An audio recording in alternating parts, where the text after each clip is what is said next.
اور فرمایا موقوف علی شرط صحیح. اس کے الفاظ یہ ہیں کان اصحاب النبی صلی اللہ علیہ وآلہ وسلم یتعلمون الدعاء کما یتعلمون القرآن. صحابہ کرام یہ دعا اس طرح تعلیم کرتے تھے جیسے قرآن تعلیم کیا کرتے تھے. یعنی جس طرح صحابہ قرآن سکھلاتے تھے ویسے ہی صحابہ کرام یہ دعا سکھاتے تھے. اب ان الفاظ سے 100% یہ بات کلیئر ہو گئی کہ یقیناً انہوں نے رسول اللہ صلی اللہ علیہ وآلہ وسلم سے ہی یہ دعا سیکھی تھی، ورنہ اتنے زیادہ زور دے کر اتنی شدت سے سکھانے کی وجہ سمجھ نہیں آتی. اذا دخل الشہر او السنۃ، جب مہینہ داخل ہوتا یا سال شروع ہوتا. اور وہ دعا کیا تھی؟ اللہم ادخل علینا بالامن والایمان والسلامت والاسلام وجوار من الشیطان ورضوان من الرحمن. وہی الفاظ ہیں کہ حضور علیہ الصلوۃ والسلام نے فرمایا اے اللہ اس مہینے کو ہم پر امن و ایمان کے ساتھ، سلامت اور اسلام کے ساتھ داخل فرما، اور شیطان سے بچاتے ہوئے اور اللہ رب العزت کی رضا کے ساتھ ہم پر داخل فرما. اس دعا میں جب آپ رجوع کرتے ہیں تو ہمیں یہی چیز سمجھ آتی ہے کہ حضور علیہ الصلوۃ والسلام کے صحابہ یہ دعا کرتے تھے. یہی دعا بہت سارے اور صحابہ سے بھی مروی ہے. ان میں حضرت عبداللہ بن حشام، حضرت عبداللہ بن صائب، حضرت طلحہ بن عبید اللہ، ابن عمر، عبادہ بن صامت رضی اللہ تعالیٰ عنہ، انس بن مالک، حضرت رافع بن خدیج، حضرت علی و عائشہ رضی اللہ تعالیٰ عنہم اجمعین. ان سب سے یہ روایت موجود ہے. اور لیکن دوسری جگہوں پر وہ چاند کے دیکھنے کی دعا کے طور پر آ جاتی ہے. مہینہ شروع ہونے یا سال کے شروع ہونے کے جو الفاظ ہیں وہ حضرت عبداللہ بن حشام اور عبداللہ بن صائب سے ہیں. باقی جہاں بھی ہے وہ پھر چاند کے دیکھنے پر ہے اللہم احلہ علینا کے الفاظ آ جاتے ہیں. چونکہ ہلال پہلے دن کے چاند کو کہتے ہیں تو پہلے دن کے چاند کے اوپر دعا کرنا یا مہینہ داخل ہونے پر دعا کرنا، یا جب 12 مہینے پورے ہو کر پہلا مہینہ داخل ہوتا ہے تو وہ سال ہی آ جاتا ہے اس پر دعا کرنا، یہ مسنون عمل ہے. حضور نبی کریم صلی اللہ علیہ وآلہ وسلم کے صحابہ نے کیا ہے. اب اپنے لیے دعا کرنا علینا، ہم سب کے لیے دعا سے میں یہی اندازہ کرتا ہوں کہ اگر آپ کسی کو مبارک دے دیں، مبارک کیا ہے؟ برکت کے الفاظ ہیں کہ اللہ یہ آنے والا سال تمہارے لیے سلامتی اور امن کا کرے، تمہارے لیے برکت کا کرے.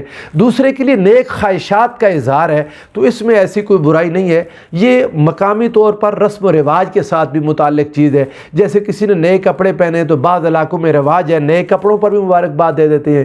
کوئی نیا جوتا خریدتا ہے تو اسے اس کے نئے جوتے پر بھی مبارکباد دے دیتے ہیں. کئی نئی چیزوں پر مبارک کا رواج ہے. اگر آپ ان ساری چیزوں کو ڈھونڈنا چاہیں تو ممکن ہے نبی کریم صلی اللہ علیہ وآلہ وسلم کی سنت سے یہ چیزیں نہیں ملیں گی. یا تو وہ نقل نہیں ہو سکیں، یا اس زمانے میں رواج ہی نہیں تھا، یا اگر رواج تھا تو اس کا بیان نہیں ہوا. جو بھی آپ اس کو سمجھ لیں، لیکن اس میں برائی یا قباحت نہیں ہے. اگر ہر مہینے کے شروع ہونے پر دلی کیفیت صحابہ کی یا رسول اللہ کی یہ تھی کہ اس مہینے کی سلامتی، اس مہینے کے امن و ایمان کے بارے میں دعا کرتے تھے، تو یقیناً 12 مہینے گزرنے کے بعد جو نیا سال شروع ہوتا ہے انسان کی دلی کیفیات کچھ نہ کچھ بدلتی ضرور ہیں. اس سال کے اندر ہونے والے لاسز کا خیال آتا ہے تو انسان اللہ رب العزت کی طرف سے عطا کردہ صبر پر اس کا شکر ادا کرے.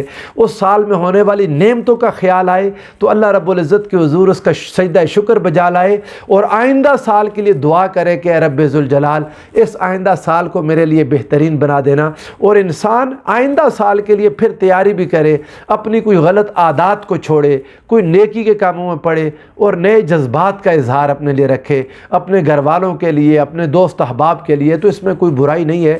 بہرحال جیسے جیسے جن علاقوں میں رواج ہے اپنے رسم و رواج کے مطابق کر لیں. وہ لوگ جو اس کو تشبہ بالکفار قرار دے رہے ہیں وہ بالکل ناجائز کرتے ہیں. یہ کسی کے ساتھ تشبہ نہیں ہے. کسی ایک قوم کا بھی یہ کوئی آپ مذہبی فریضہ نہیں ہے، نہ ان کی کتابوں میں لکھا ہوا ہے کہ یہ کوئی مذہبی کام ہے. ان کا اپنا اپنا شوق ہے. گریگورین کوئی یہ جو ان کا کوئی نبی نہیں تھا اس جس سے یہ سال یا یہ کیلنڈر شروع ہو رہا ہے. ایسے ہی کئی علاقوں میں، ایران کے علاقوں میں، کئی اور جگہوں پر نوروز کا ہوتا ہے. چائنا والے اپنا نیو ایئر کے طور پر ایک ان کی اپنی خوشیوں کا ایک اظہار ہوتا ہے. تو جہاں جہاں مسلمان ہیں، خواہ وہ چائنا میں ہیں، وہ ایران میں ہیں، وہ ویسٹ میں ہیں، وہ عالم عرب میں ہیں، وہ پاکستان میں، جہاں بھی ہیں، اپنے اپنے رسم و رواج کو، وہ چیزیں جو اللہ اور اس کے رسول کے احکام کے خلاف ہیں، اس میں جو کوئی غلط چیزیں ہیں ان کو منع کرنا چاہیے. خرابیوں کو دور کر دینا چاہیے. جس میں مردوں عورتوں کے مخلوط اجتماعات ہوتے ہیں، جو خرابیاں جو عام طور پر خراب ہیں، چیزیں جو حرام ہیں، وہ اس دن کی تقریبات میں بھی غلط ہیں. لیکن جو چیزیں کسی اور وقت میں غلط نہیں ہیں وہ اس دن کے اجتماع اور تقریبات میں بھی غلط نہیں ہیں. اللہ تعالیٰ ہمارے لیے اس سال کو بابرکت کرے اور ہمیں خوشیاں عطا فرمائے اور امت مصطفیٰ صلی اللہ علیہ وآلہ وسلم کی عظمت رفتہ کو پھر سے بحال کرے۔ کاش کہ وہ وقت آئے کہ حضور علیہ الصلوۃ والسلام کی امت اس تنزلی اور ذلت سے نکل کر ترقی اور عروج دیکھے، اور دنیا مسلمانوں کے عزم کو اور دنیا مسلمانوں کے اس نظام کو جو اللہ نے عطا کیا اس کو دیکھ سکے۔ اللہ رب العزت ہم سب کے حال پر رحم فرمائے۔ والسلام علیکم ورحمۃ اللہ وبرکاتہ۔